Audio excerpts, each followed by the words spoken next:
In the last few videos and Instagram photos and Twitter photos that I put up, you guys have asked, what keyboard is that in the background? My gosh, it looks awesome. And it's been kind of sitting there for a while just teasing you and making you wonder what the heck it is. Well, today we're going to be taking a look at a few products from AORUS. I think it's AORUS is how you say it. I'm a little embarrassed to say I don't know how to pronounce it. AORUS, AORUS. We're going to be taking a look at the Thunder series today from, I'm going to call it AORUS. AORUS.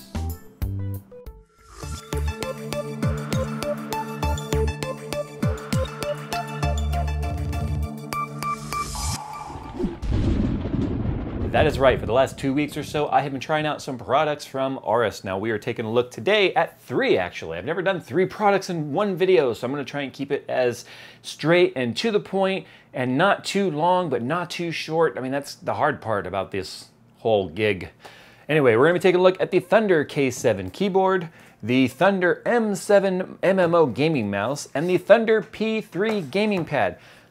I'm assuming it's K for keyboard, M for mouse, and P for pad. I came up with that one all by myself, actually. They didn't even send me a review kit that told me what that meant. Now, I'm gonna go ahead and start with the keyboard because I'm gonna be honest, this keyboard has quickly become one of my favorite keyboards I have ever used. But at the same time, it's not perfect. So we're gonna talk about everything. Now, the Thunder K7, it is a mechanical keyboard plus macro keypad. What does that mean, macro keypad? In fact, if you take a look at the photo here, you'll see the 10 keypad, it's a 10 keypad plus an M macro pad, but it's on the left side of the keyboard. But if you look right here, you can see mine is on the right. Interesting. Yeah. All right, so anyway, it is a mechanical red switch with a blue backlight. That's kind of problem number 1 for me, was the fact that it was a blue backlight. I would have loved a white, but I digress. Now the cool thing is it's got volume control, brightness control, macro control, everything or profile control, everything is right on the keyboard with these dials, and it's pretty neat. You can turn up the volume, you can turn up the brightness with the dial, so it gives you more than just that kind of a 3-step or a 5-step brightness, but it has got an awful lot of functionality. Now let me go ahead and show you what I think is really cool about this keyboard. This keyboard is really, truly modular. Now, if you're like me, I really like a rest pad, but maybe you don't. Well, cool, you can just take the damn thing right off, or you can just put it right back on. You see that? Let me do that again for you guys. You can just take it off, or put it right back on. The damn thing's magnetic, people. Look at that. Now, maybe you don't want the keypad. You can just take it off. Now you've got yourself a 10 keyless keyboard. Maybe you want it on the left side like they show in the picture. That's right, magnetic, bam, there it is. So you've got 3 major pieces to the keyboard right here. Yeah, that's pretty damn cool. So a 10 key, pretty much, with all your volume control and your lighting control, and it's also a button when you push it down, watch. Yeah, that's neat, right? It's a nice matte finish. It's got some hefty weight to it. The anti-slip pads are pretty good size. It's got the fold-out feet, so you can get an upright angle if that's more your flavor.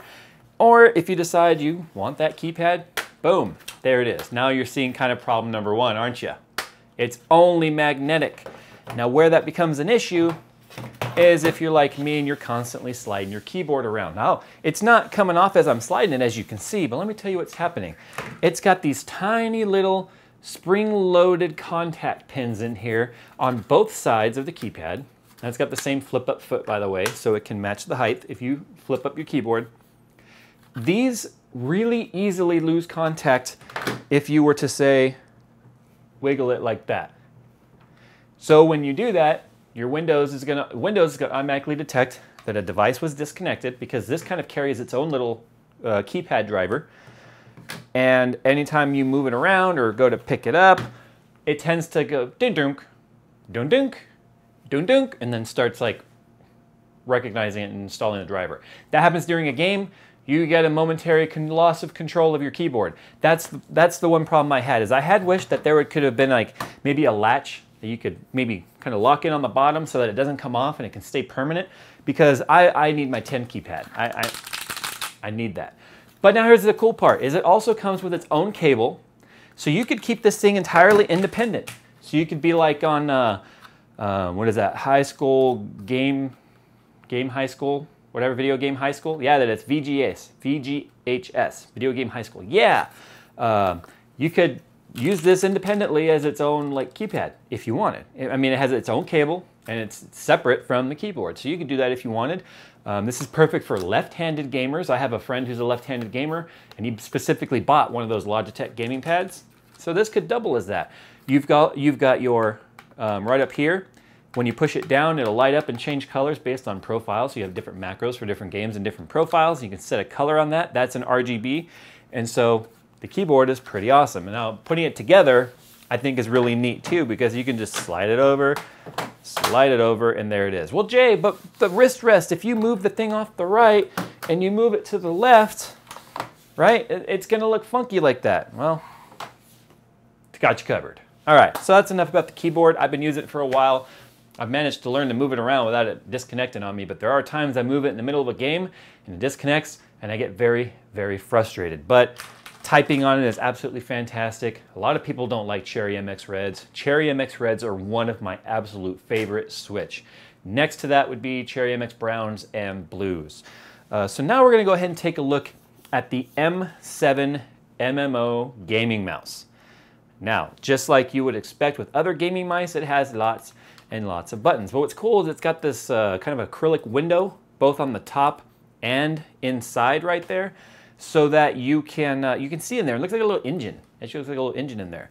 And it's got a not a macro, but it's got a profile select button on the right. It's got 1, 2, 3, 4, 5, 6, 7, 8 thumb buttons.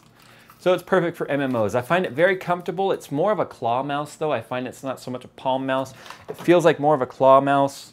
You got to kind of hold it like this. I would prefer it to be a little bigger, but that's just me. It's got very, very smooth feet on the bottom. It glides really nicely, especially on their mouse pad. But once again, there's one thing that's not perfect about it. Oh, of course, it's got a scroll wheel, which is also a button. It's got some LEDs on the front that light up, braided cable.